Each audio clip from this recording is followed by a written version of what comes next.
അസ്സലാമു അലൈക്കും വറഹ്മത്തുള്ളാഹി വബറകാതുഹു. എൻ്റെ പേര് ഫായിസ് മുഹമ്മദ് ഇബ്രാഹിം. ഇവിടെ മലപ്പുറം ജില്ലയിലെ കോട്ടക്കൽ സ്വദേശിയാണ്. പ്രോഫ്കോണിനെ കുറിച്ച് സംബന്ധിച്ചിടത്തോളം പറയുകയാണെങ്കിൽ വലിയൊരു അനുഗ്രഹം. ഞാൻ 2.5 ദിവസം മുഴുവനായിട്ട് ഇവിടെ ഞാൻ ഉണ്ടായിട്ടില്ല, 1.5 ദിവസമേ കിട്ടിയിട്ടുള്ളൂ. ഈ 1.5 ദിവസം പടച്ചോന്റെ വലിയൊരു അനുഗ്രഹമാണ് കിട്ടിയത്. കാരണം മുസ്ലിമായിട്ട് ജനിച്ചു എന്നതിലപ്പുറം ഒരു മുസ്ലിമാണ് എന്ന് ധൈര്യമായിട്ട് പറയാൻ, കോൺഫിഡന്റ് ആയിട്ട് പറയാനുള്ള ഒരു ധൈര്യം ഉണ്ടായിരുന്നില്ല. ഇപ്പോഴും പറയാനുള്ള ധൈര്യമില്ല. പക്ഷെ അതിനുവേണ്ടി എന്ത് ചെയ്യണം, അതിനുവേണ്ടി പ്രവർത്തിക്കണം, എങ്ങനെ പ്രവർത്തിക്കണം എന്നുള്ളതിന്റെ ഒരു രൂപരേഖ കിട്ടിയിട്ടുണ്ട്. അത് നമ്മള് അല്ലാഹു സുബ്ഹാനഹു വ തആലയെ കുറിച്ചായാലും നബി സല്ലല്ലാഹു അലൈഹി വസല്ലമയെ കുറിച്ചായാലും ഖുർആനെ പറ്റിയായാലും നമ്മൾ അറിഞ്ഞു വെച്ച ചില കാര്യങ്ങൾ, അല്ലെങ്കിൽ ഞാൻ അറിഞ്ഞു വെച്ച ചില കാര്യങ്ങൾ ഉണ്ടായിരുന്നു. എന്താണ് ഇസ്ലാം, എന്താണ് ഖുർആൻ ഇസ്ലാമിനെ കുറിച്ച് പറയുന്നത്, നബിചര്യ എന്താണ്, ഇത്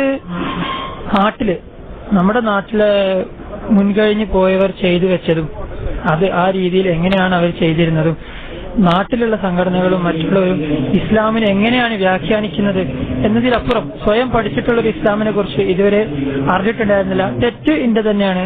22 കൊല്ലമായിട്ട് ഇതുവരെ ഞാൻ ഏത് മതസ്ഥനാണോ ഏത് ദീനാണോ ഞാൻ അതിനെക്കുറിച്ച് പഠിച്ചിട്ടില്ലെങ്കിൽ അതിന്റെ എല്ലാ തെറ്റും എന്റെ തന്നെയാണ്.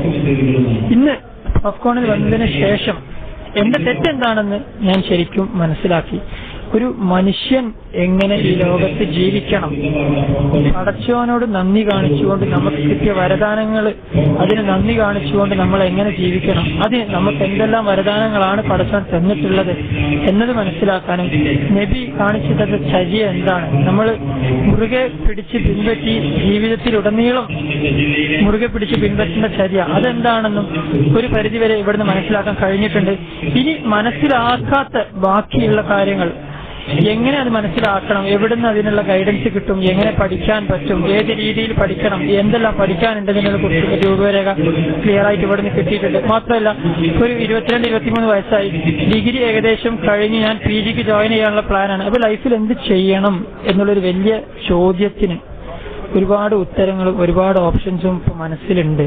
എന്ത് ചെയ്യണം, നമ്മൾ ലൈഫ് വെറുതെ ജീവിച്ച് തീർത്താൽ പോരാ, പ്രൊഡക്റ്റീവായിട്ട് എന്തെങ്കിലും ചെയ്യണം. ഈ ലോകത്ത് നമുക്ക് പടച്ചവനൊരു ജീവിതം തന്നതിന് നമ്മൾ ജീവിതത്തിൽ ഉടനീളം നന്ദി കാണിക്കണം. അതിന്റെ കൂടെ തന്നെ നമ്മൾ നമുക്ക് വേണ്ടി ജീവിച്ചാൽ പോരാ, അപ്പൊ ജീവിതത്തിന് ഒരു അർത്ഥം ഉണ്ടാവില്ല എന്നുള്ളൊരു തോന്നൽ മനസ്സിൽ വന്നിട്ടുണ്ട്. അതിനും പ്രോഫ്കോൺ ഒരുപാട് സഹായിച്ചിട്ടുണ്ട്. പിന്നെ വളരെ ചെറുതായ പല സംശയങ്ങളും എനിക്കുണ്ടാകും ദൂരീകരിച്ച് കിട്ടിയിട്ടുണ്ട്. എന്തായാലും 1-2 ചെറിയ തീരുമാനങ്ങൾ ഞാൻ പറയാം. നെയ്യാണിന്റെ താഴത്തോട്ട് ഇനി ഇൻഷാ അല്ലാഹ് എന്റെ പാന്റ് ഇറങ്ങൂല. അത് ഏറ്റവും ചെറിയ തീരുമാനം ഞാൻ എടുത്തതാണ്. ഇൻഷാ അല്ലാഹ് അങ്ങനെ തന്നെ ആവണമെന്ന് വിചാരിക്കുന്നു. പല തീരുമാനങ്ങൾ എടുത്തത് മുന്നോട്ട് ശക്തമായി കൊണ്ടുപോകാൻ മനസ്സിന് ശക്തി തരുമെന്ന് പടച്ചവനോട് പ്രാർത്ഥിക്കുന്നുമുണ്ട്. പ്രോഫ്കോണെ സംബന്ധിച്ചിടത്തോളം ഒരുപക്ഷെ ഇവിടുന്ന് കിട്ടിയിട്ടുള്ള ഈ ഗൈഡൻസും ഇതും ഞാൻ ഇതേപോലെ തന്നെ തുടർന്ന് ശക്തമായിട്ട് മുന്നോട്ട് കൊണ്ടുപോകാനാണെങ്കിൽ sometimes it may change my life. There is a chance and I am looking forward to it. Assalamu alaikum.